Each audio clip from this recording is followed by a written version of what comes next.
గాంధీ భవన్ లో జగ్గారెడ్డి మాట్లాడుతున్నారు. మాజీ ఎమ్మెల్యే మీడియాతో లైవ్ చూద్దాం. రేవంత్ రే మన జగన్ ముఖ్యమంత్రిగా ఎన్నిసార్లు మరి మీ నాయన ఇంటికి బంగ్లాకు వచ్చిండు? ఎవరు? జగన్ ముఖ్యమంత్రి. అక్కడ ఆయన ఆంధ్రప్రదేశ్ ముఖ్యమంత్రి, నువ్వేమో తెలంగాణ ముఖ్యమంత్రి. మరి నీళ్లు ఎత్తుకపోయిన దొంగలని నువ్వు ఎందుకు మీ ఇంటికి పిలిచిపోయిందని పెట్టినావు? నువ్వే కదా దొంగలు అన్నావు. వాళ్ళందరూ దొంగలని నువ్వే అన్నావు, మేమనలే, కాంగ్రెస్ అనలే. ఎక్కడ మీదే, నువ్వే అన్నావు. దొంగలు లంగలు లఫంగలు నువ్వే అంటివి వాళ్ళని, ఆంధ్రోళ్ళని. మేమన్నా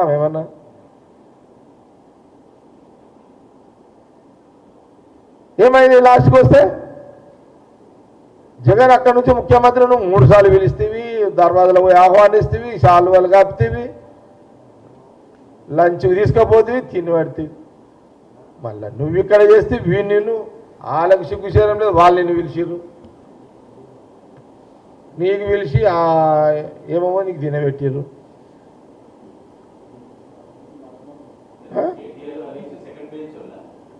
సెకండ్ బెంచే కదా సీఎం. నేనండి క్లారిటీ ఇస్తా. సీఎం ఒక జాతీయ పార్టీ నాయకుడు,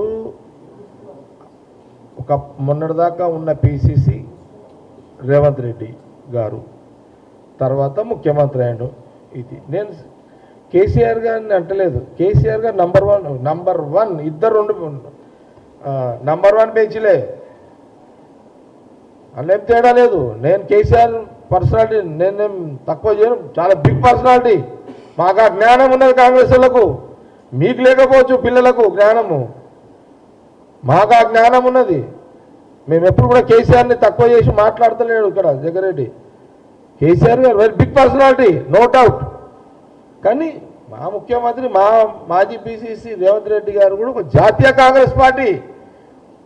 మాదేమో ఢిల్లీ పార్టీ, ఇదేమో గల్లీ పార్టీ. మీరైనా గల్లీ పార్టీ, ఇంకా మాదైనా ఢిల్లీ పార్టీ. ఢిల్లీకి గల్లీకి ఫరక్ లేదా? ఈ జ్ఞానం కూడా లేదా కేటీఆర్ గారికి? అచ్చా, మరి వాళ్ళ ఇంటికి వచ్చి 3 సార్లు భోజనం చేస్తే దానికి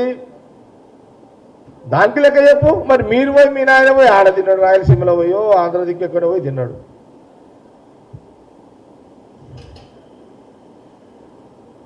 ఈడ మీరు కోడి పులుసు తినబెట్టారు, వాళ్ళేమో చేపల పులుసు తినబెట్టారు. మీ పులుసుల కథ బాగానే ఉంది, కానీ మరి ఈ మధ్యాహ్నం మేము ఎట్లా కనబడుతున్నాం మీకు తెలంగాణ వాళ్ళంతా? పులుసులు తినడు కరెక్టే, నీళ్ళ పంచాయతీ పెట్టుడు కరెక్టే, మళ్ళా మా మీద నిందలేసుడు ప్రయత్నాలు ఇది కరెక్టే.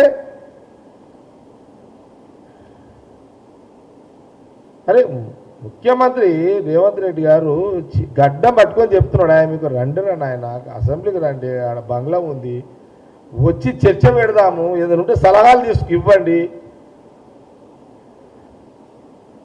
ఎలక్షన్ అప్పుడు పొలిటికల్ స్టడీ చేసుకుందాం అందరం, అది వేరు. కానీ పరిపాలనలో పార్ట్ అయినప్పుడు యాజ్ ఎ గవర్నమెంట్గా కాంగ్రెస్, యాజ్ ఎ ప్రతిపక్షంగా అటు బీఆర్ఎస్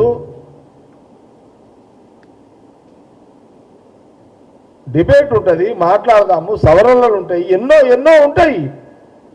తెలంగాణ ప్రజలకు కొంత క్లారిటీ ఉంటుంది.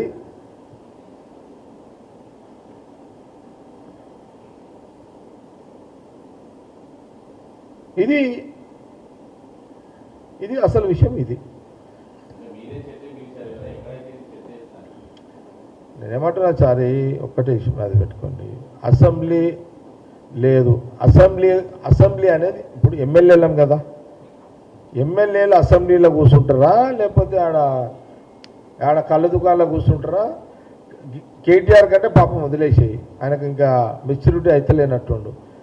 ఏదైనా ఊరికి పోదాంపా, ఎమ్మెల్యేలు అందరూ ఏడ కూర్చుంటారా, ఏడ కూర్చోవాలని అడిగితే ఒక రైతుని అడుగుదాపా, ఏం చెప్తాడు?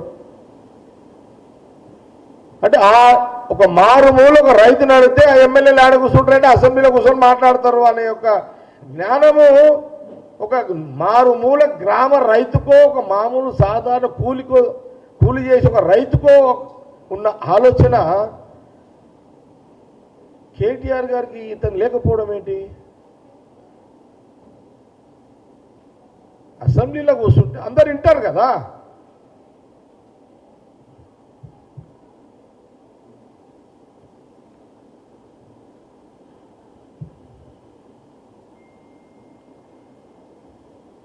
పులుసులు తినేది మీరే వండుకొని మళ్ళీ నీళ్ళ పంచాయతీ పెట్టేది మీరే.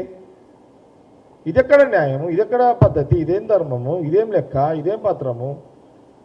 అందుకే అప్పుడప్పుడు మా ముఖ్యమంత్రి ఏమైనా కోపం వచ్చి తిడతాడు. తిడితే తిట్టినట్టారు. మళ్ళీ మీరు చేసే శాస్త్రాలు మరి